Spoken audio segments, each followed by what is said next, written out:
परिस्थिती घरातली एवढी बिकट होती ताई, एवढी बिकट होती. 1978 साली माझी 3.5 वर्षाची बहीण भाकरी वाचून मेली. याच्यापेक्षा काय गरिबी असावी.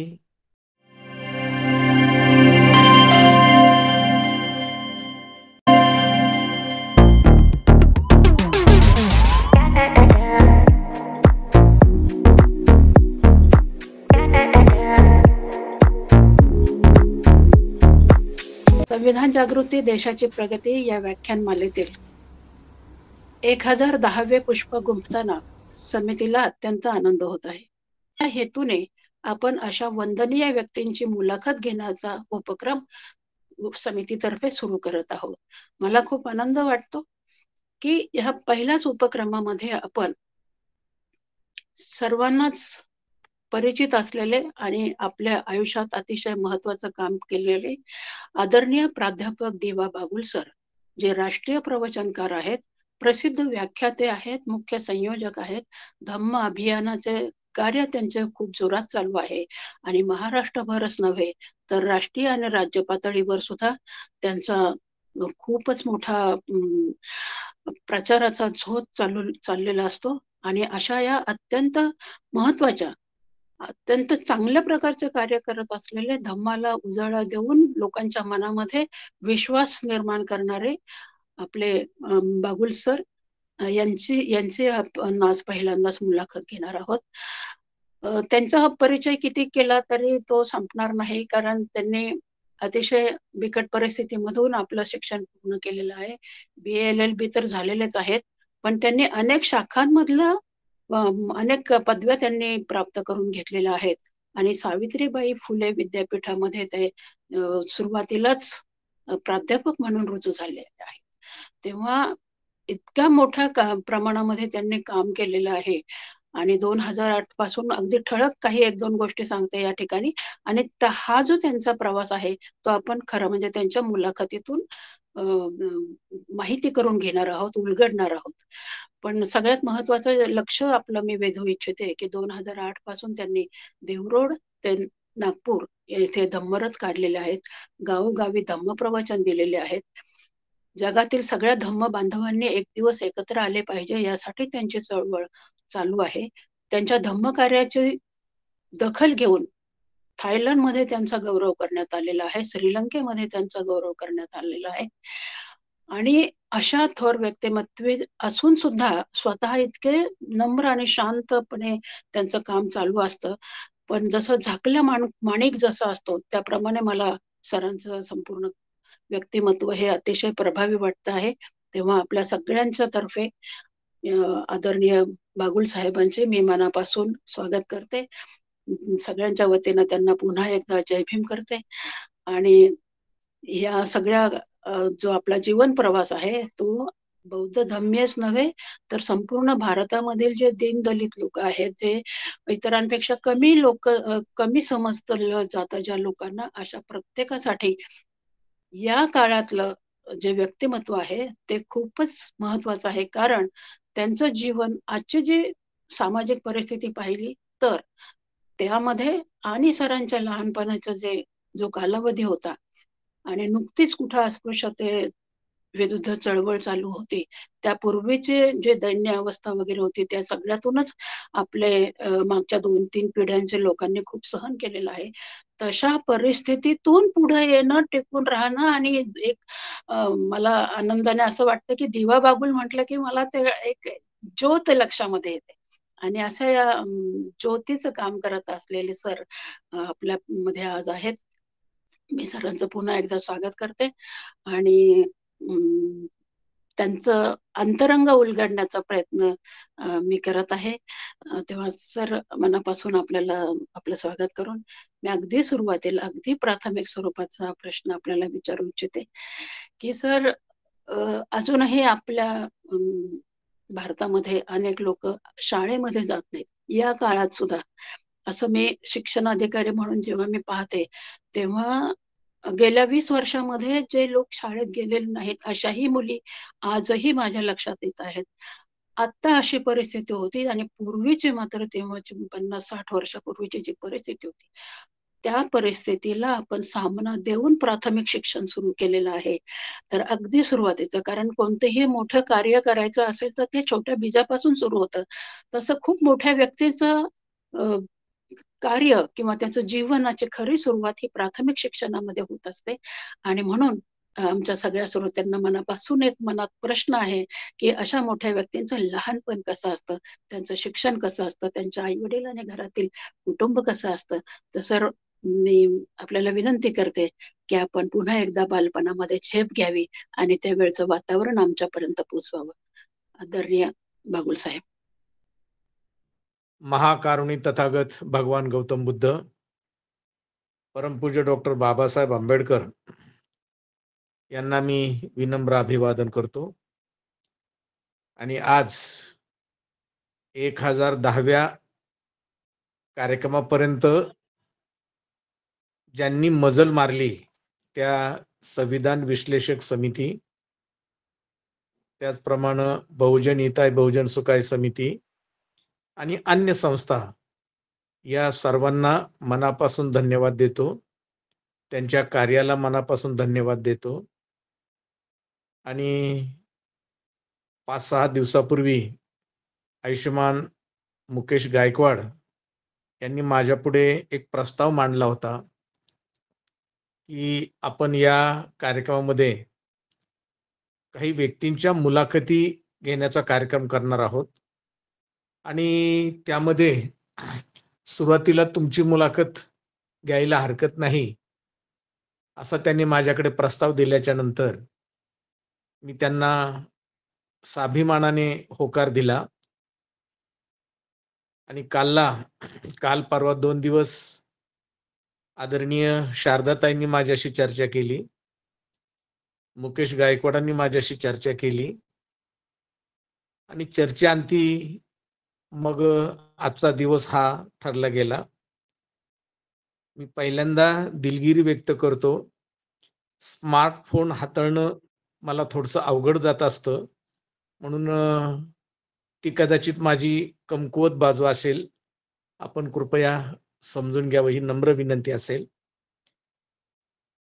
आपण सर्वच जण कमी अधिक प्रमाणात गरिबीतूनच आलेलो आहोत. ताईंनी जो पहिला प्रश्न विचारला की लहानपणाबद्दल थोडंसं बोला. लहानपण सगळ्यांचं सारखंच असतं तसं पाहिलं तर. माझा जन्म अहमदनगर जिल्ह्यातील पारनेर तालुक्यातील हिवरे कोरडा या गावी माझा जन्म झालेला आहे.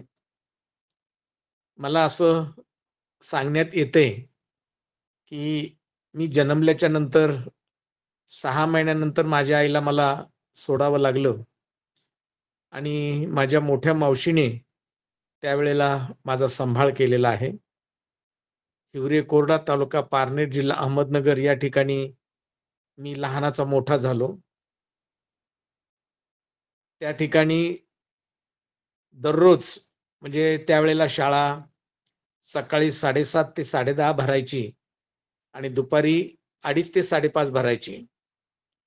बऱ्याच वेळेला भाषासारखा विषय, इतिहासासारखा विषय हा सकाळी घ्यायचे प्रत्येक शिक्षक आणि दुपारच्या वेळेला गणित हा विषय घ्यायचे. मला दररोज सकाळी शाळेत जावं लागायचं आणि त्याच्यानंतर मला शेळ्या वळायला जावं लागायचं. त्याच्यामुळे 4थी पर्यंत मला गणित हा विषय कधीच माहीत नव्हता आणि त्याला मला मार्क कधी पडले नाहीत. आजही माझा तसा गणित कच्चाच आहे असं मी समजतो. अगदी मी 12वी नापास झाल्याच्या नंतर मला 2 अंकी भागाकार माझ्या मित्रानं शिकवलेला आहे. अशी परिस्थिती आहे. त्यानंतर काही कालानंतर हिवरे कोरडा हे गाव मला काही कौटुंबिक कारणानं मला सोडावं लागलं आणि मी माझ्या स्वतःच्या मूळ गावी मांडवे खुर्द तालुका पारनेर जिल्हा अहमदनगर या ठिकाणी मी 5वीला आलो. 5वी, 6वी आणि 7वी 3 वर्ष मी माझ्या स्वतःच्या गावामध्ये शिकलेलो आहे. त्यानंतर 8वीसाठी मी ढोकेश्वर माध्यमिक विद्यालय टाकळी ढोकेश्वर या ठिकाणी रुजू झालो. 9वी आणि 10वीला मी न्यू इंग्लिश स्कूल पारनेर या ठिकाणी 10वी झाली 11वी आणि 12वी माझं अहमदनगर शहरामध्ये असणारं new arts commerce and science college या ठिकाणी मी 12वी पर्यंत राहिलो आणि गरिबीला वैतागून शेवटी पुण्यातला रस्ता धरला आणि पुण्यापर्यंत आलेलो आहे. आणि मग उर्वरित जे शिक्षण आहे माझं, हे सगळं पुण्यामध्ये झालेलं आहे.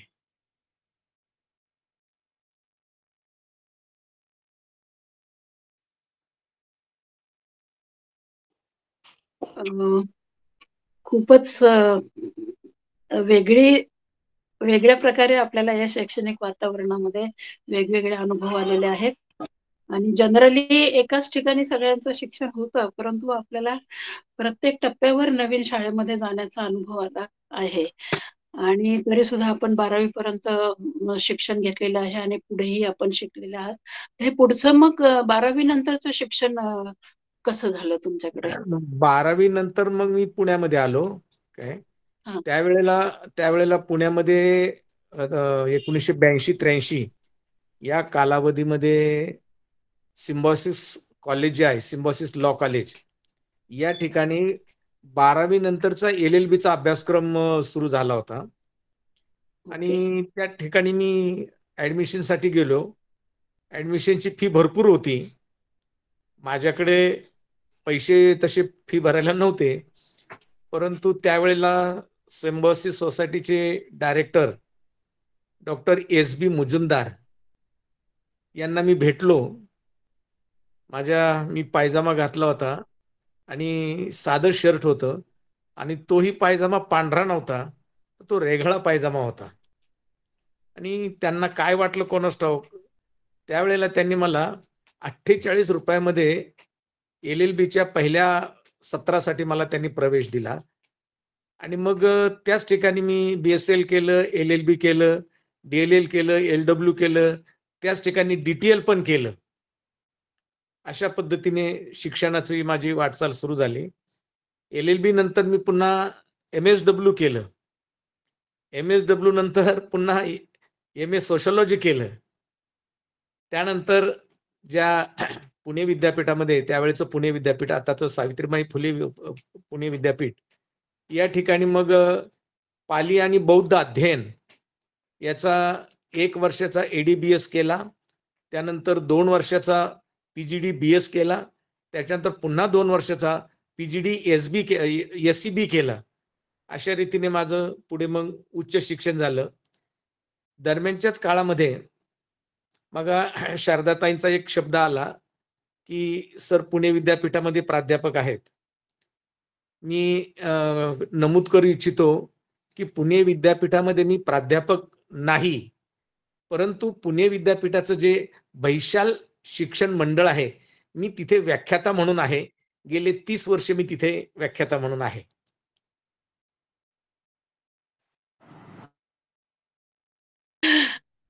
खूपच छान.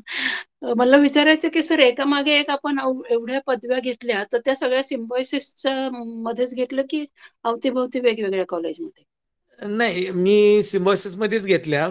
परंतु एक प्रयोग मी मुद्दाम केला, की 8.5 वर्षाचा अभ्यासक्रम जर बाबासाहेब 3-3.5 वर्षात जर पूर्ण करतात, बरोबर. तर तो एक प्रयोग म्हणून मी केला. LLB करत असताना मी डिप्लोमा पण केला.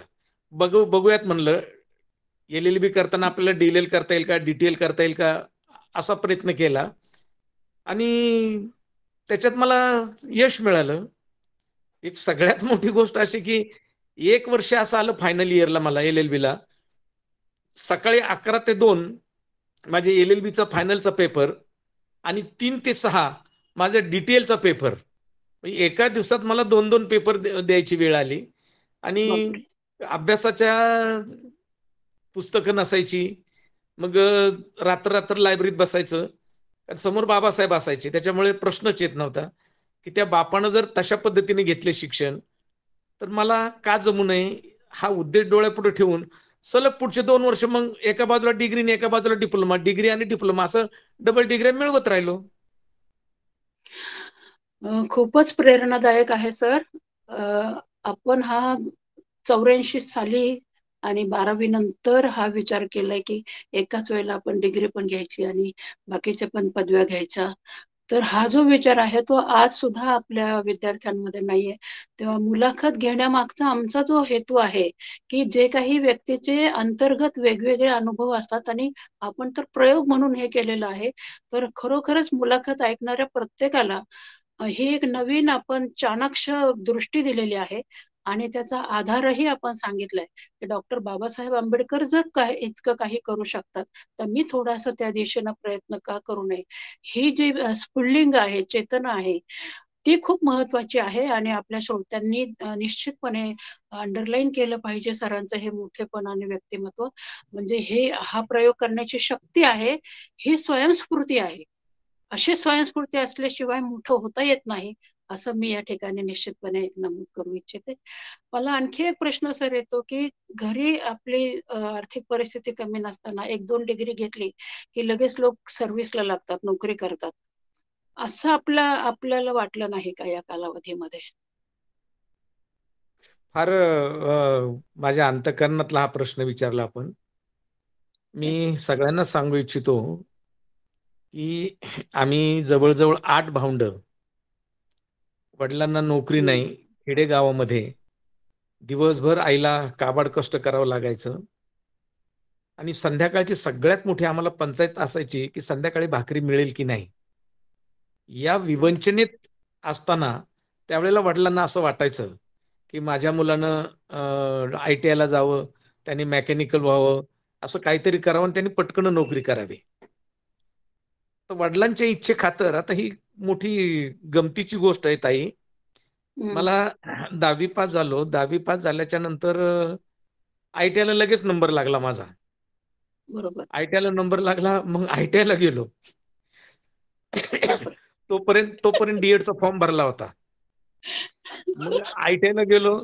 15 दिवस औद्योगिक प्रशिक्षण संस्था अहमदनगर या ठिकाणी 15 दिवस मेकॅनिकलचा कोर्स, म्हणजे त्याच्यात 2 वर्षाचा कोर्स होता तो.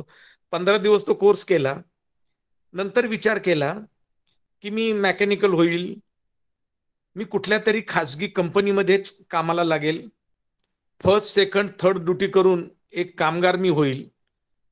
मग माझ्या अंतःकरणामध्ये जे बाबासाहेब नावाचं बीज पेरले गेलेले आहे, व्हेरी गुड.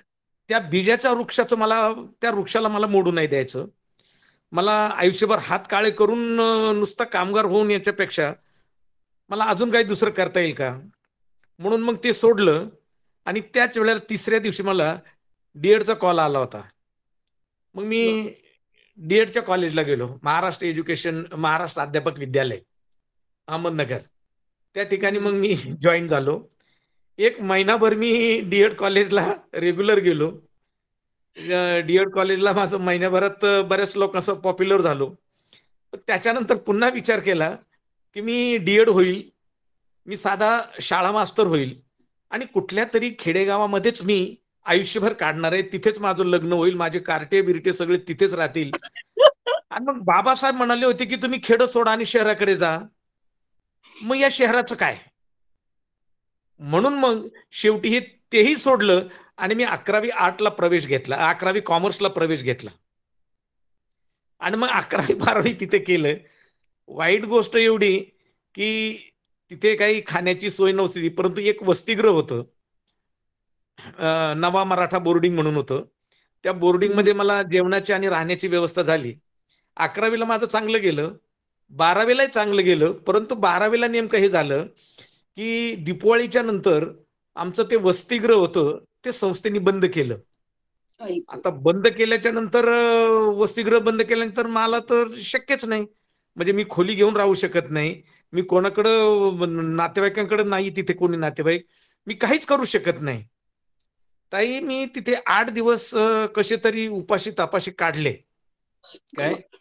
माझा एक मित्र सहदेव जाधव म्हणून त्यावेळेला, तो हं, हं. आता RR हायस्कूल भोर या ठिकाणी इंग्रजीचा प्राध्यापक आहे. फार भूक लागली मला. त्यानं मला एक आयडिया सुचवली. तर म्हणला, "तुझ्याकडे 5 पैसे आहेत का?" तर म्हणलं, "हो आहेत." मग ते 5 पैसे आम्ही घेऊन गेलो चितळे रोडला, अहमदनगरला चितळे रोड म्हणून आहे. त्या बरं. ठिकाणी चितळे रोडला गेलो. त्यांनी 5 पैशाचं कुंकू आणलं आणि चितळे रोडला घोडा पाणी पिण्यासाठी एक मोठं स्थळ आहे.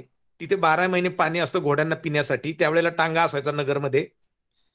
मग त्याने तिथे त्या पाण्याजवळ नेलं. मस्तपैकी ते कुंकू हातावर घेतलं, पाणी टाकलं आणि लांबलचक टिक्का मला त्याने लावला. कारण हं. त्या ठिकाणी समोर समाज कल्याणचं वसतिगृह होतं. त्याच्या बाजूला तिथे एक लग्न होतं आणि त्यांनी मला सांगितलं, की आता आपण टीका लावलेला आहे. आता आपण त्या लग्नाला आपण जाऊयात आणि जेवण करूयात. बापरे! ताई 3 दिवसानंतर मी इतका जेवलो, काय तर त्याचा मला 2 दिवस पुन्हा त्रास झाला होता. आणि या गरिबीला वैतागल्यामुळे तो शेवटी 12वीला सेकंड इयर म्हणजे सेकंड टर्मला मला काही नाही जाता आलं. मग 12वीला सेकंड टर्मला दिवाळीच्या नंतर पेटी घेतली, दप्तर घेतलं आणि डायरेक्ट घरी आलो. आणि घरी राहून मग तो अभ्यास केला. मला माहिती आहे घरी राहून मी अभ्यास करत मी पास होणार नाही याची मला खात्री होती. आणि पुस्तकं नव्हती, हे सगळ्यात वाईट होतं. परंतु एका मित्राची जुनी पुस्तकं मला त्या टायमाला घरी मिळाली आणि त्याच्यावर ते अभ्यास केला. 12वीची परीक्षा दिली आणि निकालाच्या दिवशी मी तिथे गेलो. निकालाच्या दिवशी गेल्याबरोबर मला आमचा शेळके म्हणून शिपाई होता. त्यांनी सांगितलं, "अरे," म्हणलं, "बागुल, तू नापास झाला." म्हणलं, "बरं, दे इकडं," म्हणलं, "माझं मार्क लिस्ट." मार्क लिस्ट त्यांनी मला दिलं. तर मी खरोखरच नापास होतो. पण मला आनंद याचा वाटला, की मी एकाच विषयात कसा नापास झालो आणि 5 विषयात मी कसा पास झालो, या सगळ्यात मोठा आनंद वाटला मला. हो. आणि सांगू नये पण सांगतो, तो 12वीचा निकाल घेऊन आनंदाच्या भरात मी याराना पिक्चर पाहायला गेलो. बापरे! अशा अशा टॉक अशा टॉकीजला तो पिक्चर लागला होता. तो पिक्चर पाहिला आणि तो पिक्चर पाहून मग मी घरी आलो. घरी आल्याच्या नंतर परत ऑक्टोबरची परीक्षा दिली, तेव्हाही नापास झालो. मग मार्चला परत बसलो. त्यावेळेला माझ्या गावातील काही मराठा समाजाचे मित्र माझे, त्यांनी मला असं सांगितलं, की "तू पारनेरसारख्या ठिकाणी आमच्याबरोबर आमच्या खोलीत राहा. खोली भाडं देऊ नकोस, आम्ही खोली भाडं देऊ, परंतु तू इथे राहून अभ्यास कर." आणि मग पारनेरला त्या ठिकाणी अभ्यास केला आणि तिथल्या कॉलेजला काही माझं ऍडमिशन नव्हतं. परंतु तिथल्या प्राचार्यांना भेटून माझा जो विषय गेलेला आहे अकाउंट, त्या अकाउंटसाठी मला तिथे बसता येईल का? असं त्यांना विनंती केली आणि त्यांनी ती मान्य केली आणि मग मी त्या ठिकाणी ते चोरून वर्गात बसायचो एका याच्यासाठी आणि अशा रीतीने मार्च 82ला मग मी पास झालो. पास झाल्याच्या नंतर आनंद वडिलांना तर झालाच, काय? परंतु आता पुढं काय? हा सगळ्यात मोठा प्रश्न होता वडिलांचा, की "तू आता नोकरी हं. कधी करतोस? नोकरी कधी करतोस?" आणि मला तर फार इच्छा जबरदस्त होती. कारण सेकंड टर्मला जेव्हा मला फी भरायला पैसे नव्हते 12वीचे, मग त्यावेळेला मी तिथे पेपर वाटत होतो. त्यावेळेला नवा काळ म्हणून त्या ठिकाणी सार्वमत म्हणून नगरला मी पेपर वाटायचो. आणि ते पेपर वाटत असताना मला त्यावेळेला 12वीची फी ₹42 होती. ते ₹42 मला फी भरायला पैसेच नाहीत. डोक्यात विचार आला का ज्या ठिकाणी मी पेपर टाकतोय, त्या लोकांकडनं 50-50 पैसे जरी घेतले तरी मला मदत मिळू शकेल. परंतु ते डोक्यात आलं नाही. शेवटी जिल्हा परिषदेमध्ये एक अधिकारी होते कचरे साहेब म्हणून. ते क्लार्क होते. नंतर ते तहसीलदार झाले आणि माझ्या तालुक्यामध्ये ते आले.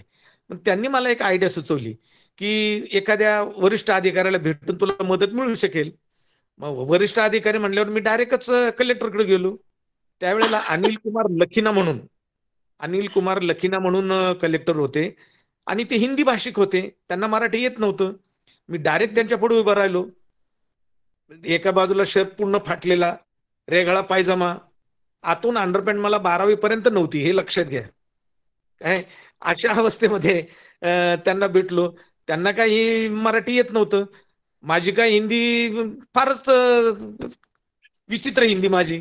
खेडेगावचा शेळ्या वळणारा पोरगा म्हटलं हिंदी काय असणार आहे माझी.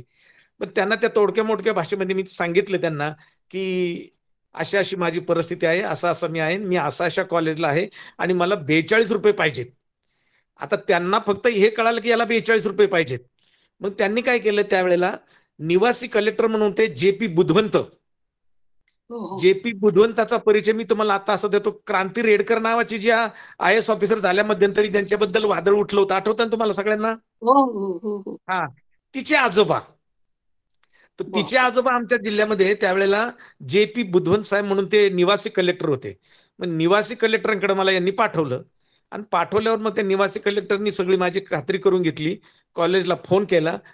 त्यानंतर प्राचार्यांना विचारलं, हा मुलगा तुमच्या कॉलेजमध्ये आहे का? त्याला त्यांनी फी भरली का? तर त्यांनी सांगितलं नाही भरली. मग किती फी भरायची? म्हणले त्याचे ₹42 भरायचे. मग त्यावेळेला त्या बुधवंत साहेबांनी माझ्या हातात ₹100 दिले आणि मला सांगितलं, की 2 50 वेगवेगळे करून आण. मग मग मी माझ्या हातातल्या वह्या त्यांच्याजवळ तिथे टेबलवर ठेवल्या आणि बाहेर जायला लागलो. तर ते लगेच म्हणाले, "अरे इथं काही ठेवू नको तुझं. घेऊन जा सगळं."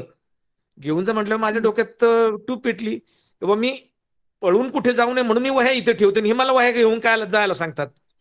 बाहेर गेलो. पेरूची एक गाडी होती. त्या पेरूच्या गाडीवरनं मग मी ते 2 50 वेगवेगळे करून आणले आणि त्यांच्या हातात दोन्ही 50 त्यांना दिले. आणि दोन्ही 50 दिल्यानंतर त्यांनी एक 50 माझ्या हातात दिले आणि पुढे त्यांनी मला विचारलं, की "आता तू 12वी झाल्यानंतर काय करणार आहेस?"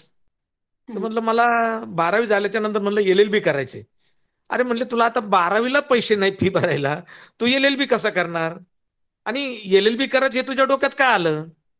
तर हं, म्हणलं, ज्यांचा मला आदर्श आहे, डॉक्टर बाबासाहेब आंबेडकर हे त्यांच्या आयुष्यामध्ये पहिल्यांदा LLB झाले. काय? हं. म्हणून मला असं वाटतं, की मी LLB व्हावं. मला कायद्याचं ज्ञान यावं. मी वकिली नाही केली तरी चालेल, पण मला कायद्याचं ज्ञान आलं पाहिजे. समाजाच्या वेगवेगळ्या प्रश्नांवरती मला भांडता आलं पाहिजे. मला जर समाजकार्य करायचं तर मला कायद्याचं ज्ञान असणं अत्यंत आवश्यक आहे. म्हणून मला ते करायचं आणि मला हे करायचं ते समाजासाठी करायचंय. बरं. तर समाजासाठी करायचं म्हटलं तर त्यांनी प्रश्न विचारला, हं, की "तुला समाजासाठीच का करायचं?" तेव्हा मी त्यांना उत्तर दिलं होतं, की म्हणलं, "सर, डॉक्टर बाबासाहेब आंबेडकर जेव्हा 10वी पास झाले, मॅट्रिक पास झाले आणि त्यांना जेव्हा सयाजीराव गायकवाडांनी मदत करायचं ठरवलं, पण त्यांनी एक प्रश्न विचारला, की लंडनला जाऊन तू काय करणार आहेस? तेव्हा भीमरावांनी उत्तर दिलं होतं, की मी समाजाच्या भल्यासाठी आणि समाजाला प्रकाशात उभं करण्यासाठी मला उच्च शिक्षण घ्यायचंय.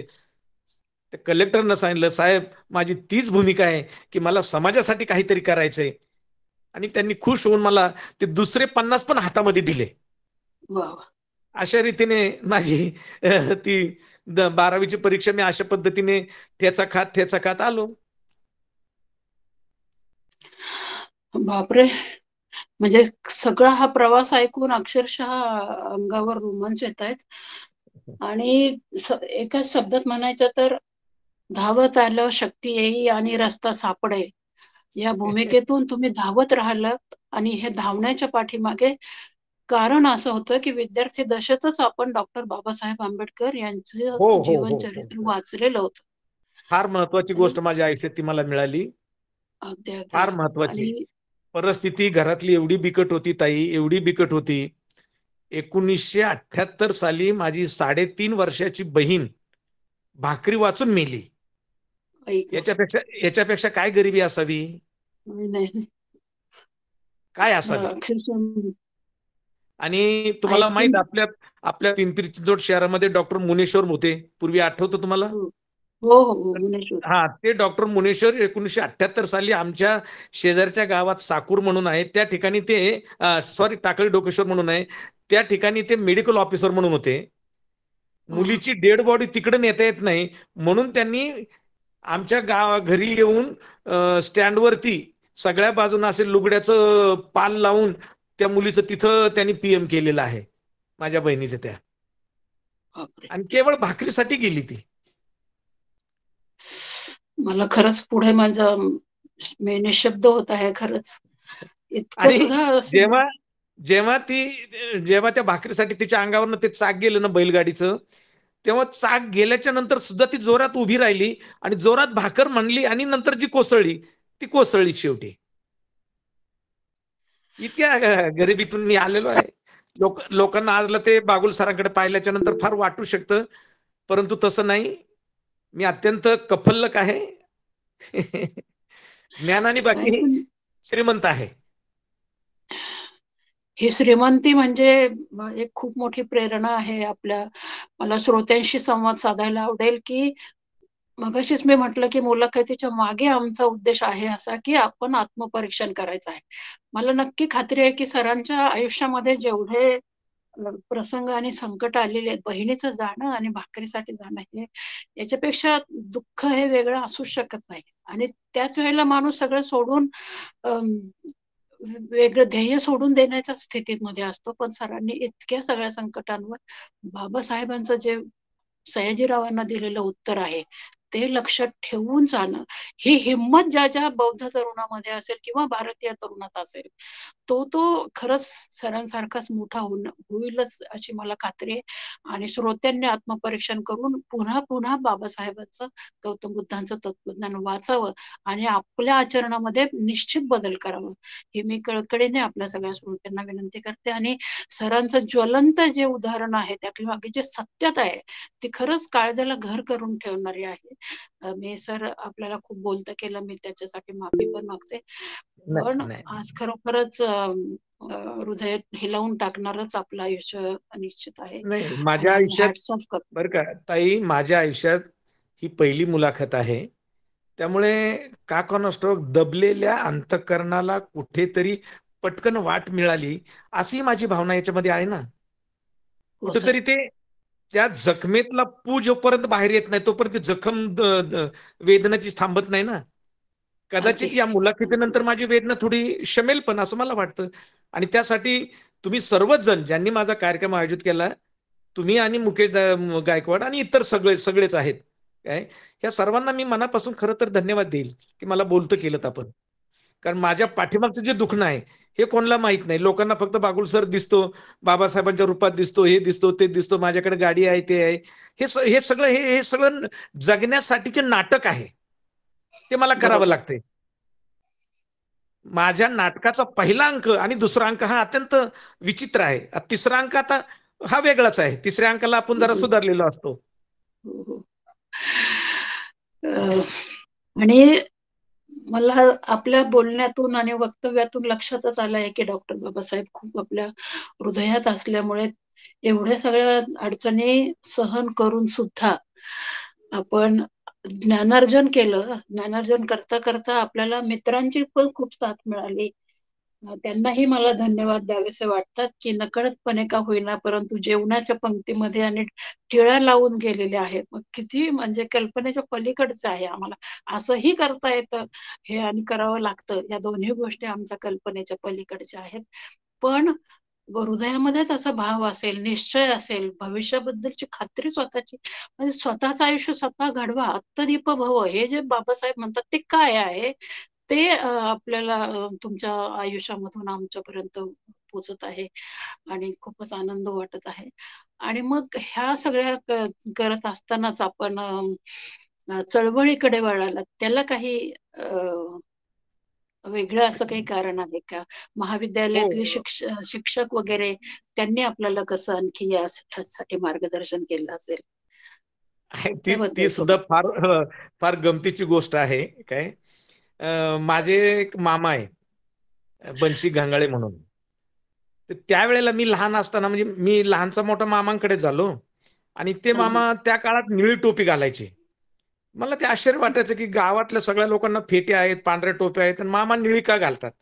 हा त्यावेळेला पहिली दुसरीला मला असणारा प्रश्न असायचा. हां, हां. परंतु नंतर नंतर जेव्हा मामांच्या सहवासातून काही गोष्टी कळत गेल्या, आणि मग चौथीला असताना बाबासाहेबांच्या आयुष्याचा थोडा कोपरा मला कळाला, जो हो. मामांनी मला कळून दिला. काय, तो कळाल्यामुळे कदाचित त्यावेळेला चौथीला असताना, म्हणजे चौथीला असताना, आता वाचन काय फारसं हे नसतं, पण चौथीला असताना मग मला मामांनी एक पुस्तक दिलं होतं. त्या पुस्तकामध्ये बाबासाहेबांच्या गोष्टी होत्या, 2-3 गोष्टी होत्या. तर हां, त्यातली त्यांची जी लहानपणाची जी गोष्ट होती बाबासाहेबांची, की जी हां. आज आपण सगळ्या चित्रपटांमधून, मालिकांमधून जी पाहतो, काय, तशीच हं. अवस्था काही प्रमाणात कमी जास्त अधिक माझ्या बाबतीत होती. कारण गावातही तोच स्पृश्यास्पृश्यपणा जाणवत होता. हं. मला चांगलं जाणवते की जेव्हा मी 5वी-6वीला होतो, घरात भाकरीचा प्रश्न कायम असायचा. मी सकाळची शाळा सुटली की गवत आणायला जायचो. आणि गवत आणल्याच्या नंतर ते आमच्या इथे अण्णा पाटील म्हणून होते, फार पुण्यवान माणूस होता. अण्णा पाटलाच्या वाडग्यामध्ये ते गवत टाकायचो. मग त्यांची जी मोठी बायको होती तिला आम्ही बाई म्हणायचो. तर ती बाई मला कालच्या 1.5-2 भाकरी शिळ्या आणि आत्ताची एक गरम अशी भाकर मला ती द्यायची. मग ती 10, 10:30, 11:30, 12ला ती खाल्ल्याच्या नंतर मग परत शाळेत जावं लागायचं. परंतु त्याही वेळेला मला बाबासाहेबांच्या विचाराचा जो स्पर्श झाला, तो इतका स्पर्श झाला की तो अगदी फेविकॉल सारखा चिटकत गेला आयुष्यभर. बरोबर. त्याच्यामुळे न डगमगता ठरवून ठेवलं की काही जरी झालं तर मला शिक्षणाशिवाय पर्याय नाही, मला तेच करायचं. त्यावेळेला बापाच्या बरोबर पण हिंडत होतो. बाप मासे विकायचं काम करत होता. त्यामुळे मग बऱ्याच वेळेला शाळा बुडवावं लागायची. कारण मासे हे सकाळी पहाटे पहाटे मिळायचे आम्हाला. आमच्या हं. गावाला मोठी नदी आहे, मुळा नदी म्हणून आहे. फार मासे असतात आमच्याकडे. मग ते पहाटे बापाने मासे आणले की 6-6:30 पर्यंत घरी आणायचे. घरी आणल्याच्या नंतर मग बापाकडे एक मोठी पाटी आणि माझ्याकडे घमेलं, असं करून आम्ही ते गावगाव दुपारपर्यंत, दुपारच्या आत ते विकले गेले पाहिजेत म्हणून पायी पायी हिंडायचो. सायकल नव्हती, पायी पायी हिंडायचो. एकदा असं हिंडत असताना कामटवाडी म्हणून गाव आहे, तिथे हं. आम्ही साधारण 11-11:30ला गेलो होतो. सकाळपासून काहीच खायला नव्हतं. तर तिथे एक धनगराची बाई होती. तिचं नाव मला आता आठवत नाही, बहुतेक तिचं नाव राईबाई असावं. हं. धनगराची बाई होती. का कोणास ठाऊक तिने माझ्या तोंडाकडे पाहिलं. त्यावेळेस मी 5वीला होतो. आणि मला म्हणली, "भाऊ तुला खायचं का रे काही?" तिच्या भाषेत. तर म्हणलं, "हो, हं. मला खायचंय." तर मग तिने रानातच होतो आम्ही. मग रानात तिने पाटीखाली, शेणाची पाटी असते, त्या पाटीखाली तिने गाडग्यामध्ये कालवण आणि भाकर ठेवली होती. बरं. ताई तिने जेव्हा ते ते कालवण होतं, हुलग्याच्या गोळ्यांचं कालवण होतं. हुलग्याचं पीठ त्याच्यामध्ये जर मीठ मसाला टाकला आणि त्याच्या जर गोळ्या केल्या तर त्याचं कालवण फार सुंदर होतं. तसं ते कालवण बरं. होतं. पण ताई त्याच्यामध्ये एवढ्या मुंग्या होत्या, एवढ्या मुंग्या होत्या. बापरे, बापरे, हं. बापरे! खूप मुंग्या होत्या. आणि तिने ते तसंच ओतलं. तिला काय माहिती मुंग्या लागल्यात म्हणून. आतल्या बाजूने मुंग्या होत्या. ते तसंच ओतलं. ताई त्याच्यातल्या मुंग्या काढून खाण्याइतपत वेळ माझ्याकडे नव्हता. कारण भूक प्रचंड होती. तशीच भाकर त्याच्यात चुरली आणि दणकेबाज खाल्ली.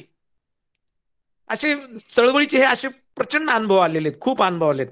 माझा बाप एका गावामध्ये माझ्या बापाला जुगारीचा पण नाद होता. काय तर त्या दिवशी शेजारच्या गावामध्ये आम्ही गेलो होतो, माझा बाप आणि मी. तर बापानी गायके नावाचं कुटुंब आहे. आता तो बरं. गायके आपल्या पिंपरी चिंचवडमध्ये जे महात्मा फुले कॉलेज आहे, त्या कॉलेजला हं. त्या गायकांचा मुलगा प्राध्यापक आहे. काय वाह! तोही 11वी-12वीला माझ्या वर्गात होता. आणि त्याच्याच हं. गावातली ही घटना आहे. त्याच्याच हं. घरामध्ये त्याच्या वाडग्यामध्ये बापांनी दिवसभर काम केलं, केलं, केलं. आणि नंतर मग त्या माधवची आई माझ्या वडिलांना म्हणली, "अरे भूक लागली असेल ना तुला, भाकर खायची की नाही?" माझा बाप हं. म्हणला, "खायची." म्हणला, "माझ्याबरोबर पोरग आहे, त्याला पण भूक लागली." आणि त्या टायमाला बापांनी गमिल्यानी शेण काढलं होतं गोठ्यातलं आणि ते उकिरड्यात टाकलं होतं. ती म्हणली, "अरे हं. तुला आता भाकर कशात देऊ? भांड तर काय तुला देता येणार नाही, कारण तू महाराज आहे. तुला भांड कसं देऊ?" तर मग तीच म्हटली, "असं कर ना, तू गमेल्याने शेण भरलंस ना?" म्हणले, "हो." मग म्हणली, "ते आण इकडे गमेलं." मग तिने थोडंसं पाणी ओतलं त्याच्यात, जास्त काही ओतलं नाही, थोडं पाणी ओतलं. पण त्या कडेला थोडं शेण राहिलं. ती म्हणली, "काय होत नाही त्याला." आणि तिने हं. ताक आमच्या ताटात भरपूर ओतलं आणि टोपीभर भाकर दिले, तुकडे. मग माझ्या बापाने आणि आम्ही त्याच गमिल्यामध्ये दोघं जण आम्ही दणकून जेवलो. टोपीभर भाकरीतले अर्धी टोपी भाकरी आम्ही खाल्ली आणि संध्याकाळच्या मुलांसाठी, आमच्या घरातल्या लेकरांसाठी पुन्हा ती अर्धी टोपी घेऊन आलो खुशाल. हे जे चळवळीचे जे प्रत्येक ठिकाणी जे अनुभव मिळाले आणि हे बाबासाहेबांनी कसं सोसलं असेल, हा विषय कायम डोक्यात होता. त्याच्यामुळे गरिबीला लाजलोय नाही, काहीच नाही. त्याच्यामुळे सहजपणे मी शिकत गेलो. बाबासाहेबांचा फक्त फक्त आणि फक्त माझ्या पुढे या जगात कोणाचाही आदर्श नाही. माझ्या पुढे अगदी फक्त आणि बरोबर. फक्त बाबासाहेबांचा आदर्श आहे. आणि बाबासाहेबांनी मला नंतर दिलेला जो बुद्ध आहे, त्या बुद्धावर माझा विश्वास आहे आता. बरोबर. बापरे! मी खरंच सर खूप लहान-मोठ्या लोकांची आत्मचरित्र वाचलेली आहेत. पण मुंग्या खाल्लेल्या आहेत, शेणाच्या पाटीत जेवायला मिळालेलं आहे, 4-4 दिवस उपवास केलेला आहे आणि बहीण आपली इतकी अन्न-अन्न करून जाते आहे. इतक्या इतक्या कठीण प्रसंगांचं मला नाही कुठे वाचन करायला मिळालं. खरंच हॅट्स ऑफ पुन्हा एकदा कदाचित आपल्याला. कदाचित तुमच्या या मुलाखतीमधून अख्ख्या महाराष्ट्राला बागुल सर कदाचित कळेल. आई गं. बरोबर आहे. आणि ही जी जिद्द आहे तुमची ही अतिशय प्रेरणादायक आहे. आणि सगळ्यांनीच ती प्रेरणा जे घ्यायचंय काय तर आपल्यापासून प्रेरणा घ्यायची आहे. आणखी एक मला आवडेल इथं पॉइंट आउट करायला की मामांनी जे पुस्तक दिलं आपल्याला हा हा ते ते वाचून मला पटकन डॉक्टर बाबासाहेब आंबेडकरांना केळुसकर सरांनी जे तथागतांचं पुस्तक दिलं होतं वा वा वा तो वा वा. प्रसंग माझ्या डोळ्यासमोर आला. काय काय काय आणि सॅल्यूट सॅल्यूट तुम्हाला सॅल्यूट. आणि आणि पुस्तकामुळे काय घडू शकतं की देवघेव जसं धनगराच्या बाईने चेहऱ्याकडे पाहून भाकरी विचारली आणि मामांनी तुम्हाला पुस्तक दिलं. हे अत्यंत एक मौलिक अशा घटना आहेत आणि त्या क्षणांचं आपण सोनं केलेलं आहे. आणि हे दिवस आणि हे व्यक्तिमत्व तुमचं आम्हाला त्यांच्यामुळे पाहायला मिळालंय. त्यांना सुद्धा मी मनापासून इथूनच वंदन करते, त्यांच्या सत्प्रवृत्तीला आणि सहकार्याच्या वृत्तीला सुद्धा. खूपच छान सर. माझ्या जडणघडणीमध्ये माझ्या मामांचा सगळ्यात मोठा सिंहाचा वाटा. केवळ ते अगदी अगदी त्यांच्यामुळे शिकलो. अगदी अगदी. बागुल सर, आम्ही खरं नका ही मुलाखत रडत रडत ऐकतोय. अहो हे तुमच्या माझ्या आयुष्यात सगळ्यांकडनं घडलेल्या आहेत ह्या गोष्टी. बरोबर आहे. आपण पण सगळेच जण सांगितल्याशिवाय कळणार पण नाही. आपण सगळेच जण तशा पद्धतीनं आलेलो आहोत. माझं काय एवढं दुःखाचं वाटून घेता. आपल्या पुढे एवढा मोठा आदर्श असल्यामुळे आपल्या त्या दुःखाला आपण मारून टाकतो. पण आणखी एक भाग याच्यातनं पाहायचा की एक व्यक्ती अशी आहे की इतक्या संकटांना सुद्धा तोंड देते आणि तरी सुद्धा बाबासाहेबांचा ध्यास सोडत नाही. आणि काही व्यक्ती आपल्याच अशा आहेत की थोडंफार काही विरुद्ध झालं मनातलं की झालं आपलं ध्येय सोडून द्यायचं. प्रश्न हा आहे की तुम्हाला जर आकाशामध्ये झेप घ्यायची आहे तर तुम्ही त्या दृष्टिकोनातनं स्वतःला सक्षम केलंच पाहिजे. त्याला और नाहीये. म्हणजे कठीण परिश्रम आणि ध्येय आणि निश्चिती याला याला पर्यायच नसतो. मग ते संकट छोटं असू दे किंवा मोठं असू दे. चांगलं म्हणजे सरांनी मगाशी सांगितलं की जेवल्यानंतर आम्हाला 2 दिवस त्रास पण झाला. म्हणजे एखाद्याला जास्त तो सुद्धा एक प्रकारचा त्रास आहे. आणि आज सुद्धा ज्यांना सरळ सरळ सगळ्या गोष्टी मिळतायत तर त्याच्यामुळेही त्यांचं लक्ष बाबासाहेबांकडे आणि त्याच्यातून स्वतःच्या उन्नतीकडे. आपण बाबासाहेबांचं नाव का घेतो त्याच्या पाठीमागे एक खूप मोठी चेतना आहे की त्यांच्या इतकं आपल्याला होणार नाही हे नक्की आहे. पण आपलं अगदी आयुष्य बरोबर. नक्कीच चांगल्या चांगल्या म्हणजे प्रकाशाच्या दिशेनं. बाबासाहेब जर सूर्य आहेत तर आपण त्यांच्या दिशेनं जरी चाललो तरी आपल्या आयुष्यातला अंधार नष्ट होणार आहे. मग तुमची संकट निश्चित. कमी असतील किंवा जास्त असतील. पण मनातला ध्येयवाद हा पक्का असला पाहिजे. हे या मुलाखतीतून आपल्याला खूप महत्वाची शिकवण घ्यायची आहे. आणि ती निश्चितपणे आपण घेऊ याची मला स्वतःला खात्री आहे. थोडासा विषय बदलून मी आमच्या मुकेश दादांना सांगेल की मुकेश दादा आपणही थोडा संवाद साधावा. मी सरांचं ऐकून सगळे खरंच भारावून गेलेले आहे. नक्कीच. खूप छान संवाद या ठिकाणी होत आहे. सरांचं शिक्षण तसं पाहिलं तर एकदम उच्च शिक्षित आहेत. आणि असं असताना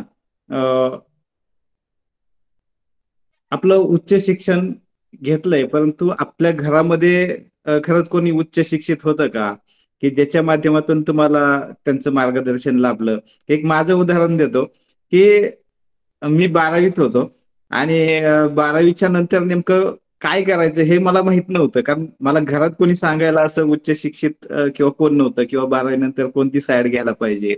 मी 12वी नंतर सर माझ्या मामाच्या मुलीनी सायन्स साईड घेतली म्हणून मी सायन्स साईड घेतली. कारण एवढं मला 50% सरासरी 50% मार्क होते. परंतु तिने घेतलं सायन्स म्हणून मी घेतलं आणि शेवटी बीएससीच्या शेवटच्या वर्षाला थोडं अडकलो. म्हणजे माहिती नसल्यामुळे अशा गोष्टी होतात. तसं आपल्या घरामध्ये कोणी उच्च शिक्षित आहे का किंवा अजून तुमच्या शिक्षणानंतर तुमच्या घरामध्ये अजून कोणी उच्च शिक्षण घेतलंय का याच्याबद्दल पण आपल्या श्रोत्यांना सांगा. पहिली गोष्ट अशी की मी आईला 6 महिन्याचा असताना मला सोडावं जे लागलं आणि 4थी पर्यंत म्हणजे जवळजवळ 12-13 वर्षाचं आयुष्य माझं मामाच्या गावात गेलं. मुळात जे मामा काम करत होते चळवळीचं ते टोटल अंगठे बहादर आहेत. त्यांना त्यांचं शिक्षण अजिबात नाही. कारण मामा असं मला सांगतात की तुझ्या आईला मला सांभाळावं लागलं लहान असताना, तुझी आई, त्याच्यामुळे तुझ्या आईमुळे मला शाळेत जाता नाही आलं, असं मामा मला म्हणायचे. काय परंतु म्हणजे आईच्या माहेराला सुद्धा कोणी शिकलेलंच नाही. मला 3 मामा आहेत, तिन्ही मामापैकी कोणीही शिकलेलं नाही. मला 6-7 मावश्या आहेत, त्यांच्यापैकी कोणी शिकलं नाही. आणि माझ्या घरचं जर म्हणाल तर माझ्या वडिलांचे वडील हे बरेच वर्ष गावामध्ये भीक मागून जगत होते, त्याच्यामुळे त्यांचंही शिक्षण नाही. माझ्या वडिलांचे वडील वारल्यानंतर माझे वडील असं ते सांगतात की ते लंगोटीवरती मुंबईला गेले. मुंबईला ते डॉकयार्डमध्ये हमाल म्हणून कामाला लागले होते, माझगाव मुंबई डॉकयार्ड म्हणून. मग त्यांचंही शिक्षण नाही. मला 6 बहिणी आहेत आणि आम्ही 2 भाऊ, असे 8. त्यापैकी एक बहीण फार लवकर गेली आणि दुसरी बहीण भाकरी वाचून गेली, त्यावेळेला मी 9वीला होतो. त्याच्यामुळे घरात बहिणी शिकलेली नाही, थोरली बहिणी शिकलेली नाही, नात्यातले फारसं कोणी शिकलेलं नाही. माझ्या पुढे त्या टायमाला एक मोठा आदर्श असा होता की ज्या मावशीकडे, तिला मी आई म्हणायचो, ज्या मावशीकडे मी शिकलो, तिचा जो मुलगा होता तो त्यावेळेला 12वी पास झाला होता. हे सगळ्यात मोठं मला वाटायचं. 12वी पास झाला होता आणि नगरला तो इंटर करत होता आणि नंतर तो पुण्यातल्या बीजे मेडिकल कॉलेजला MBBS ला प्रवेश त्याला मिळाला होता.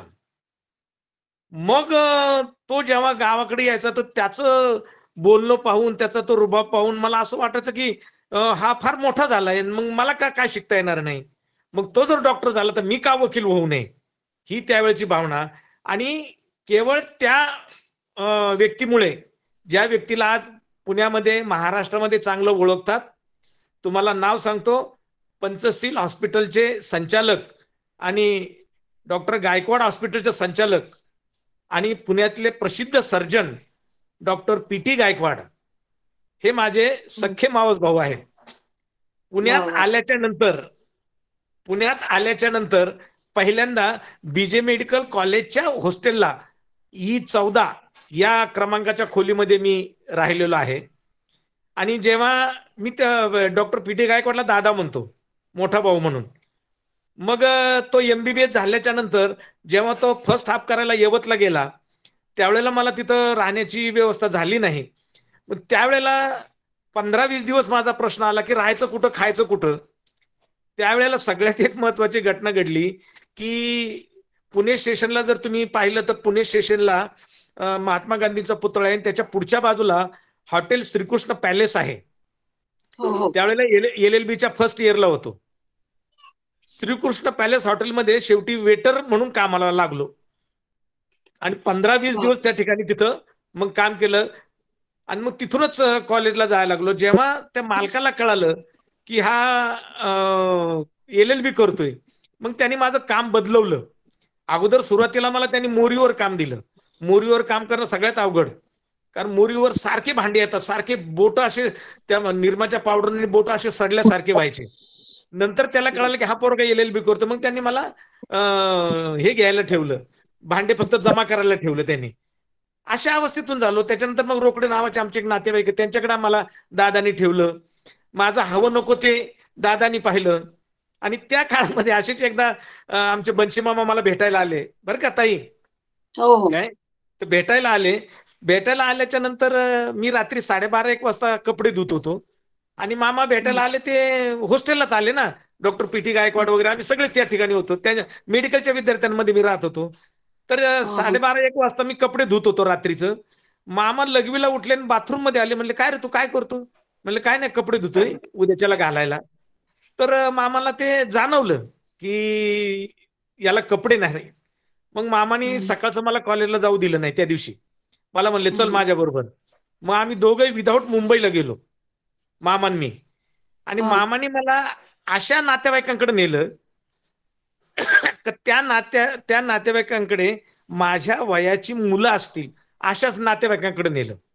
आणि मग कोणाची शर्ट, कोणाची पॅन्ट, कोणाचे बूट, एकाचा बेल्ट सुद्धा आणला होता. असे जवळजवळ 5-6 शर्ट मला मिळाले, 3-4 पॅन्टी मिळाल्या. आणि मग डॉक्टर PT गायकवाडने त्या इकडे पॅन्टी आणल्याच्या नंतर PT गायकवाडने पुण्यामध्ये नरपतगीर चौक म्हणून आहे, हम्म. 15 ऑगस्ट चौकाच्या अगोदरचा नरपतगीर चौक आहे, त्या चौकामध्ये मग डॉक्टर पी.टी. गायकवाडनी तिथे ते कपडे अल्टर करून घेतले.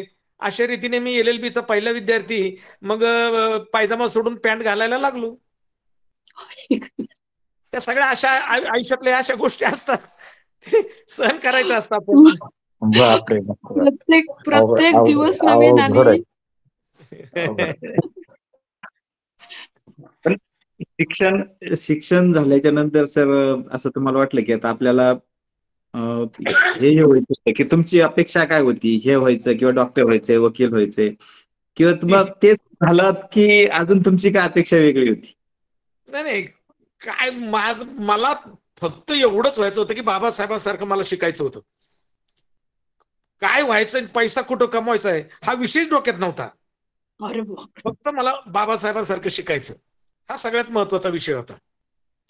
त्याच्यामुळे मी हे करावं ते करावं. मी LLB झाल्याच्या नंतर 1-1.5-2 वर्ष वकिली केली ना. LLB झाल्याच्या नंतर 1.5-2 वर्ष वकिली केली, परंतु माझ्या वकिली क्षेत्रात मला ते पचलंच नाही. कारण मला प्रत्येक ठिकाणी बुद्धाचे तत्व आडवे यायला लागले. कारण जिच्यावर बलात्कार झाला तिला वाटतं न्याय मिळाला पाहिजे, ज्यानं बलात्कार केला त्याला वाटतं न्याय मिळाला पाहिजे. म्हणजे कुठल्या तरी एका वकिलाला सदळपणे खोटं बोलावं लागणार आहे. आणि मग मला जर पैशासाठी खोटं बोलावं लागत असेल का कोणास ठाऊक मी यशस्वी वकील नाही होऊ शकलो त्याच्यामुळे. आणि 89 साली मग ते कोर्ट जो टाकून दिला तो परत घातला नाही.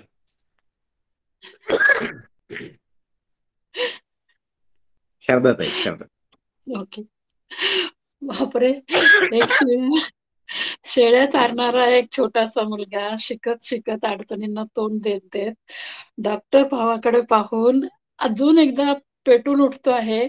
आणि LLB करत असताना पुन्हा वेटरचं काम केलं तरी सुद्धा शाळा सोडत नाहीये, कॉलेजला जाणं सोडत नाही. आणि दैनंदिन गरजा ज्या पॅन्ट सारख्या शर्ट सारख्या गोष्टींसाठी मुंबईपर्यंत आपण जाऊन आलेले. म्हणजे अजून किती त्रास सहन केले, आणि ते करून सुद्धा पुन्हा आपण वकिलीमध्ये खोटं बोलावं लागणार आहे, आणि ते मला खोटं बोलायचं नाही, न्यायच द्यायचा आहे. तर मग त्या दृष्टिकोनातून व्यवसायामध्ये आपल्याला छक्के पंजे करायचे नाहीयेत. हा जो मनातला, ज्याला आपण म्हणतो की स्वतःच शील सांभाळायचं, हा खरं तर एक खूप मोठं दिव्य असं स्वरूपाचा निश्चय असतो. आणि या शीलासाठी आपण कोट सोडला. 100 and more times hats off to you, sir. 100 and more times. धन्यवाद ताई, धन्यवाद. आणि मग वकिलीचं हे कोट काढल्यानंतर मग आपण डायरेक्ट चळवळीकडे आलात का सर? नाही, त्याच्यानंतर मग मी मीनवाईल मला लग्न वगैरे काय करायचं नव्हतं काय. Is it? पण त्यावेळेला पुण्यासारख्या शहरामध्ये बऱ्याचशापैकी सामाजिक काम माझं चालू होतं. विशेषतः गोखलेनगर, जनवाडी, वैदुवाडी अशा परिसरामध्ये मी स्नेहदीप जनकल्याण फाउंडेशन यांच्या माध्यमातून बालवाड्या चालवणं, शिक्षकांचे वर्ग घेणं हे त्यावेळेला चालू होतं. शिवाय जो मधला मला फावला वेळ मिळायचा, संध्याकाळचा फावला वेळ मिळायचा, त्या वेळेमध्ये मग मी 10वीच्या मुलांना, विशेषतः गरिबाच्या 10वीच्या मुलांना फुकट ट्युशन घ्यायला लागलो. मग फुकट ट्युशन घेतल्या, 3 वर्ष त्या ट्युशन घेतल्या. सकाळी कॉलेज करायचं, दुपारी कमवा शिका करायचं, आणि संध्याकाळी मुलांना शिकवायचं काम करायचं. त्यामुळे पुण्यासारख्या लजपतराय विद्यार्थी भवनमध्ये माझं शिक्षण झालं मग पुण्यात आल्याच्या नंतर. पण याच्या सगळ्या याच्यामध्ये डॉक्टर पी.टी. गायकवाड यांचा सिंहाचा वाटा. आजही तो मला धाकट्या भावाचीच उपाधी देतो, धाकट्या भावाप्रमाणेच माझ्याशी वागतो, आणि आजही मी त्याचा शब्द नाही तोडू शकत. तो मला सिनियर आहे सगळ्याच बाबतीत, त्यामुळे आजही मी त्याच्या धाकात आहे असं मी समजतो स्वतःला. नाही, खूपच प्रेरणादायकच संपूर्ण तुमचे स्वतःचे निर्णय आहेत ना, ते मला खूपच प्रशस्त असे वाटतात. आणि त्यामुळे तुम्ही इथपर्यंत सगळं करत राहिलेत. आणि वकिली करून किंवा कोणतंही शिक्षण घेऊन आपल्या लोकांना पुढे नेण्याचं जे बाबासाहेबांसारखं वागायचं आहे, हे ब्रीद आपलं होतं. आणि त्याचप्रमाणे आपण कार्य करत आलेले आहात आणि ते असं नाहीये की स्टेबल झाले आणि आता कार्य करायला सुरुवात केली, असं नाही. स्वतःच अनस्टेबल असताना सुद्धा दुपारी कमवा शिका आणि संध्याकाळी दान म्हणून शिकवा. हे प्रचंड व्यक्तिमत्वाचा खूप मोठा कंगोरा आहे, ज्याचं अनुकरण सगळ्यांनी केलं पाहिजे असं मला वाटतं. मी आणखी वेगळ्या प्रश्नाकडे येते की आपण इतके खूप छान मन परिवर्तन करणारे अं, अं, वक्ते आहात. तर ही वक्तृत्वाची कला आणि त्याचं पहिलं भाषण किंवा ती गोडी कशी लागली तुम्हाला? ज्या दिवशी माझी बहीण गेली, हम्म. 8 सप्टेंबर 1978 ला, त्याच्यानंतर 1 महिन्याने बाळासाहेब विखे पाटील यांच्या समोर माझं पहिलं व्याख्यान झालं आणि ते व्याख्यान होतं, बौद्धांना सवलती का नकोत, कारण व्ही.पी. सिंगांचं सरकार येईतोपर्यंत बौद्धांना सवलती नव्हत्या. हे सगळ्यांना माहित असेल. जेव्हा मंडल आयोग लागू झाला तेव्हा बौद्धांना सवलती आल्या आणि विखे पाटलांच्या समोर त्यावेळेला माझं 20 सप्टेंबर 1978 ला पहिलं व्याख्यान झालं. अर्थात ते 15 मिनिटाचंच होतं, परंतु त्याच्यात केवळ आणि केवळ माझे प्रश्नच होते सरकारला, कारण त्या टायमाला ते खासदार होते. बाळासाहेब विखे पाटील हे खासदार होते, राधाकृष्ण विखे पाटलांचे वडील. बरोबर. हा, तर त्या टायमाला त्यांच्या समोर पहिलं टाकळी ढोकेश्वरचं बाजार तळ आहे, त्या बाजार तळावर पहिलं माझं व्याख्यान झालं होतं. आणि त्याच्यानंतर मग विद्यार्थी दशेमध्ये मग चळवळीमध्ये पडलो. विद्यार्थी दशे चळवळीमध्ये मग स्टुडंट फेडरेशन ऑफ इंडिया असेल, national student union of India असेल, म्हणजे NSY असेल, SFI असेल, अशा फेडरेशनमध्ये मग जात गेलो. तर मग ते चळवळीचा भाग कळतच गेला.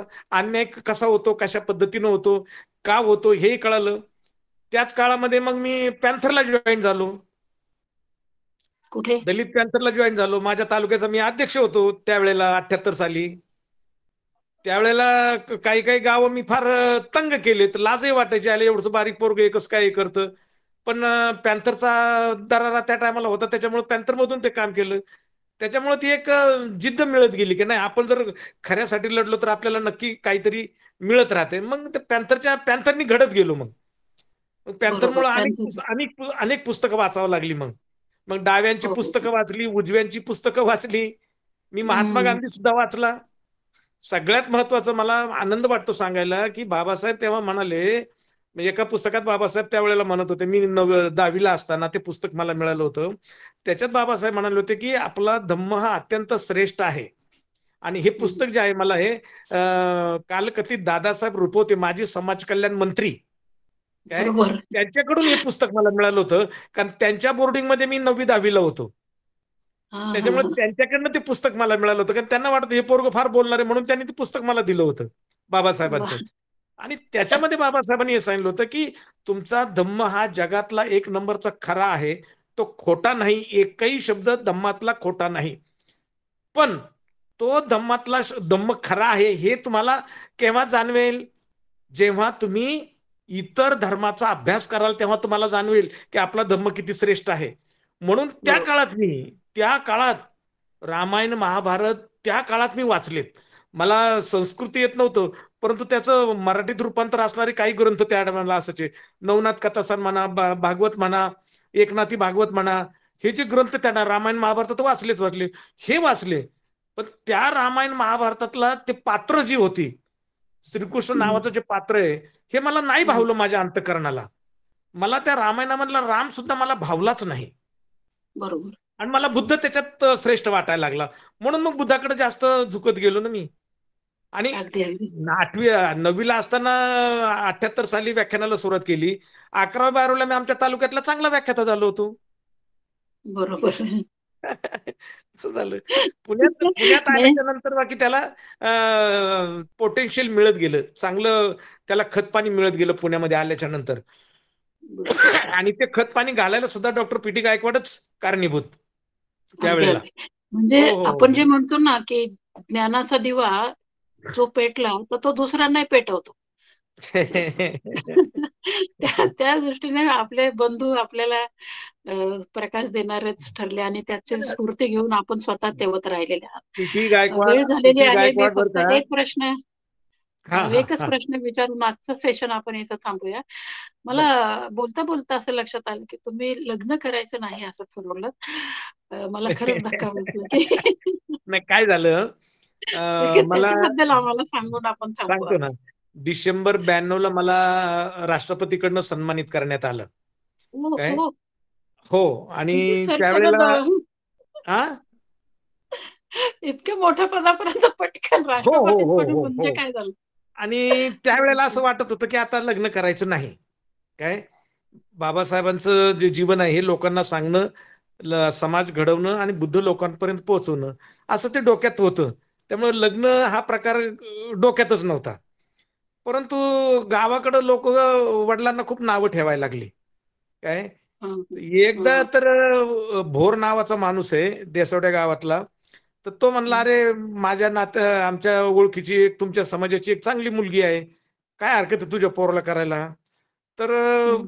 बाप म्हटला की आता ते पोरग ऐकत नाही म्हणतो, लग्न नाही करायचं म्हणतो. काय हं. तेव्हा तो मराठ्याचा माणूस बनला होता, अरे पोरग तूच काढलं ना रे, तू कसं का तुझं कसं नाही ऐकत ते. असं म्हटल्यामुळं बापाला थोडासा राग आला आणि आईन बाप दोघंही घरातून जे बाहेर पडले ते डायरेक्ट पुण्यातच आले. आणि हं. पुण्यात आल्यावर सांगितलं की जोपर्यंत तू लग्न करेन ना तोपर्यंत आम्ही इथून जात नाही.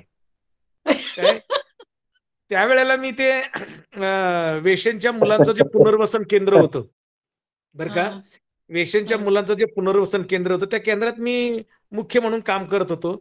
त्यामुळे बुधवार पेठ असेल, दाणेआळे असेल, वेलकम असेल, डिस्को बिल्डिंग असेल, या सगळ्या वेश्यांच्या ज्या गल्ल्या आहेत काय, मग यांच्याशी त्या मुलांच्या माध्यमातून संपर्क आला, त्यांचे दुखणं कळालं. आणि मी MSW ला मला त्यांच्यावरतीच अभ्यासक्रम असल्यामुळे मला तो फायदा झाला. मग त्या वेश्यांना त्याच्यातून बाहेर कसं काढता येईल याच्यासाठी जे काही MSW ला मला जे काही धडे मिळाले त्याच्याप्रमाणे प्रयत्न केले. आणि हं. त्याच्या अगोदर बालवाड्या चालवलेल्या, अंगणवाड्या चालवलेल्या, त्याच्यामुळे मग त्या राष्ट्रपती पुरस्काराला तो प्राप्त झालो होतो. पण त्याच्यानंतर मग गणेश गायकवाड म्हणून एक कार्यकर्ते होते, ते नागपूर चाळीमध्ये राहत होते.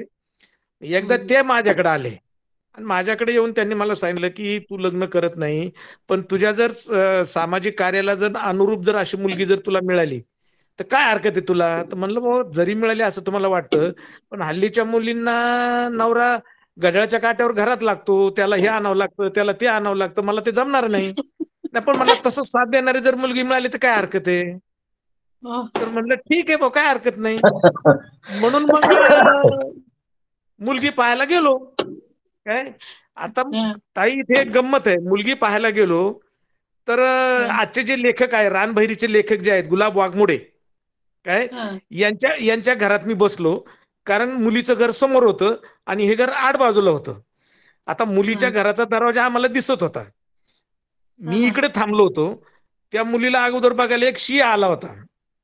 तो टाय हं. बी कोट बीट काय असतं सगळं व्यवस्थित घालून आला होता. तो 15-20 मिनिटं अर्धा तास थांबला, तो निघून गेला होता. नंतर दुसरा माणूस आला होता कारबीर घेऊन, हं. तो पण गेला होता. नंतर गुलाब वाघमोडे म्हणला चला आता आपण जाऊ पाहायला. म्हणून मग मी गेलो पाहायला. काय शारदाताई त्यावेळेला माझ्या डाव्या पायाची स्लीपर जी होती त्या हं. स्लीपरला मी तारणी गुंडाळलेलं होतं, म्हणजे स्लीपर सुद्धा नीट नव्हती. आई काय गं! गळ्यामध्ये एक शबनम होती. माझ्या पॅन्टला कधीही इस्त्री नसायची, फाटेपर्यंत पॅन्टला कधीच इस्त्री करायची नाही, ती गोल व्हायची. आणि तशा अवस्थेत त्या मुलीला बघायला गेलो होतो. मग त्या मुलीला पाहिलं. विशेषतः तिचे वडील जे होते हे त्यावेळेला भारतीय बौद्ध महासभेचे 20-25 वर्षापासून सक्रिय कार्यकर्ते. आणि बरं. विशेषतः मीराताई आंबेडकर, हं. आदरणीय महाउपासिका मीराताई आंबेडकर आणि माझ्या सासऱ्यांचं म्हणजे होणाऱ्या सासऱ्यांचं त्यांचं खूप हं. सख्य होतं आणि खूप त्यांचे चांगले संबंध होते. त्यामुळे मग हं. ते तो माणूस इतका काही माणूस ओळखायला इतका काही सुंदर होता. त्यांनी ते 15-20 मिनिटात मला ओळखलं आणि ते गप्प बसले, हसले आणि गप्प बसले. मी मुलीला हं. म्हटलंय की बघा तुम्ही लगेच काय होकार देऊ नका, नंतर तुम्ही विचार करून द्या होकार. मग त्यांनी मला 31 डिसेंबरला रात्री 12:30 वाजता होकार दिला होता. सासऱ्याचं नाव सांगा ना. मग सासऱ्याचं हा नाव सांगा. हा सासऱ्याचं नाव सांगा. सासऱ्यांचं नाव बापूसाहेब गायकवाड, दत्तवाडी. तुम्हाला मुलगी आवडली का? हा आवडली ना. आवडली. पण सासरे धम्माचं काम करत असल्यामुळं मी त्यांच्याकडे ओढला गेलो. बरोबर. कारण की त्यांच्याकडनं काही धम्म शिकायला मिळेल ना. आज 20-25 वर्ष जर ते अध्यक्ष आहेत आणि भारतीय बौद्ध हो, महासभेचं जर काम करतात ते, तर आणि मीराताईंचा आणि त्यांचा एवढा जवळचा सख्य आहे, तर मला शिकायला काहीतरी मिळेल ना. अगदी अगदी अगदी. म्हणून मग त्यांच्या मुलीला होकार दिला. आणि आणि आणखी एक आता मला दिसतंय हा आणि की आता डॉक्टर आतापर्यंत ताई ते बाबासाहेबांना बर का, आतापर्यंत हा. त्या मुलीने मला सांभाळले. हो अगदी असंच आहे ते. बरोबर आहे. असंच तर आहे ते. तिनेच मला सांभाळलं, तर मी नाही तिला सांभाळलं. अगदी अगदी. आणि विशेष म्हणजे मला आता दिसतंय की बाबासाहेबांचं सगळं कार्य आणि ध्येय लक्षात ठेवलं. शेवटी तुमच्या सोयरीकच्या वेळेला बाईंच्या बरोबर म्हणजे आंबेडकरांच्या जवळच किती केलात घरात. त्याच संदर्भात आलं ते. म्हणजे हो, हो, हो. म्हणजे सत्कृत्य करत जा. शेवटी चांगलंच होतं. असं जे आपल्याला तथागतांनी सांगितलेलं आहे, कुशल कर्म बरोबर, करत राहा. तर बरोबर, त्याचं बरोबर. प्रत्यंतर तुम्हाला आयुष्यामध्ये प्रत्येक टप्प्यावर आलेलं आहे. जेवढी हो, एक हो, खोल हो, हो. दरी होती, तेवढंच एक वर झेप घेण्यासाठी उंच पण होतं. खूपच अभिनंदन आणि मला वाटतं वेळ झालेला असल्यामुळे मुकेश दादा, हो, तर आपण पुढचे प्रश्न आपण पुढच्या वेळेला घेऊया असं मला वाटतं. मी सरांचे अगदी हृदयापासून खूप अभिनंदन करते. ऋणभावना व्यक्त करते आणि सगळ्यांनी त्यांच्यापासून स्फूर्ती घ्यावी अशी विनंती आपल्याला सगळ्यांना करून म्हणजे आपल्या सगळ्यांना जय भीम नमो बुद्धाय. धन्यवाद ताई. खऱ्या अर्थानं अजून आपल्याला बागुल सरांकडून बऱ्याचशा गोष्टी शिकायच्या आहेत, त्यांच्याकडून बऱ्याचशा गोष्टी आपल्याला घ्यायच्यात. बरचसं मार्गदर्शन कोणी माईक चालू करू नका विनंती. आज आपण कोणताही अभिप्राय घेणार नाहीयेत, कारण जी मुलाखत आपण घेत आहोत, त्या मुलाखत अजून आपली कंप्लीट झालेली नाही. कारण या मुलाखतीचा आपण पुढचा भाग पुढच्या बुधवारी घेणार आहोत. तर पुढच्या बुधवारी अजून सामाजिक असेल किंवा त्यांचे अजून बरेचसे मुद्दे राहिलेले आहेत. त्याच्यामध्ये दम अभियान असेल किंवा त्यांच्या थायलंडचा प्रवास असेल किंवा श्रीलंकेचा प्रवास असेल, बरेचसे मुद्दे अजून राहिलेले आहेत. त्याच्यामुळं किंवा श्रोत्यांचे काय प्रश्न असतील किंवा त्यांच्याकडून त्यांचा काय अभिप्राय असेल, ते पण आपल्याला घेणं बाकी आहे. तर आपण आत्ता वेळ झाली असल्या कारणानं कोणाचाही अभिप्राय न घेता आपण पुढच्या बुधवारी आपण तो विषय पुन्हा एकदा घेणार आहोत. खऱ्या अर्थानं सगळ्यांना सांगायला आनंद वाटेल, की आपण आदरणीय बाबुल सरांची पहिली मुलाखत का घेतली. आता जो सरांनी शेवटचा मुद्दा घेतलाय, की त्यांच्या सासऱ्यांचा की भारतीय बौद्ध महासभेमध्ये ते काम करत होते आणि म्हणूनच एक दोघांचा एक पर्याय म्हणून म्हणजे दोघांचा पर्याय म्हणजे आपण आपल्या या उपक्रमामध्ये खऱ्या अर्थानं जास्तीत जास्त जो श्रोता वर्ग आहे किंवा सदस्य संख्या आहे ते आपल्या मातृसंस्थेची. त्याच्यामुळं म्हणजे भारतीय बौद्ध महासभा आणि दुसरा भाग जो आहे तो म्हणजे प्राध्यापक वर्ग किंवा वकील असतील, लेखक असतील, कवी असतील, हा जो वर्ग आहे तो आणि दोघांचा खऱ्या अर्थानं आपल्याला एक भाग घ्यायचं म्हटलं तर दोन्ही बाबुल सर संस्थेचं देखील काम करतात आणि प्राध्यापक देखील आहे. असा दोघांचा एक भाग म्हणून आपण प्रथम दर्शनी आदरणीय प्राध्यापक बाबुल सरांची निवड केलेली आहे. छान असा आजचा त्यांचा लहानपणापासून ते शिक्षणापर्यंतचा जो प्रवास आहे तो आपण या ठिकाणी घेतला. पुढच्या बुधवारी आपला पुढचा विषय दुसरा भाग होणार आहे. त्याच्यामध्ये सुद्धा बऱ्याचशा गोष्टी येतील. सर्वांनी पुढच्या बुधवारी सुद्धा उपस्थिती दर्शवावी. बऱ्याचशा गोष्टी आपल्याला सरांकडून घ्यायच्यात, मार्गदर्शन घ्यायचंय. फक्त सरांच्या बद्दलच नाही तर आपल्या सामाजिक काय अडचणी असतील, तरुणांच्या काय अडचणी असतील किंवा सरांचा काय शेवटचा संदेश असेल, तरुण असेल किंवा सामाजिक बांधवांना असेल, तोही आपल्याला सरांकडून आपल्याला मार्गदर्शन सरांचं घ्यायचंय. तर पुढच्या बुधवारी सुद्धा आपण अवश्य सगळ्यांनी उपस्थित राहावं आणि या ठिकाणी सर्वांचं मनापासून आभार व्यक्त करून त्याचप्रमाणे खऱ्या अर्थानं जे जिल्हा प्रचार प्रमुख आहे ते पण खऱ्या अर्थानं खूप चांगलं काम या ठिकाणी करतात. त्यांचा सुद्धा मनापासून आभार व्यक्त करतो आणि उद्या सुद्धा महत्वाचा विषय आहे. तर उद्या सुद्धा वेळेत सर्वांनी उपस्थित राहावं. जे नवीन सदस्य असतील त्यांना विनंती आहे की आपले मोबाईल नंबर कॉल मेसेजमध्ये द्यावेत, किंवा आपल्याला जी लिंक भेटलेली आहे त्या लिंकच्या शेवटी मोबाईल नंबर दिलेले आहेत, त्यांच्याशी संपर्क करावा. आपल्या या आयोजक ग्रुपमध्ये आपण ऍड व्हावं, जेणेकरून दररोजचे जे प्रवचन आहेत तुम्हाला त्या प्रवचनाची लिंक आपणापर्यंत भेटेल. तर खूप छान असा आजचा विषय झाला. खूप धन्यवाद सर. आज या ठिकाणी आजचा विषय संपला असं जाहीर करून थांबतो. सर्वांना नमो बुद्धाय. जय भीम, जय भारत, जय संविधान. जय भीम, जय भीम.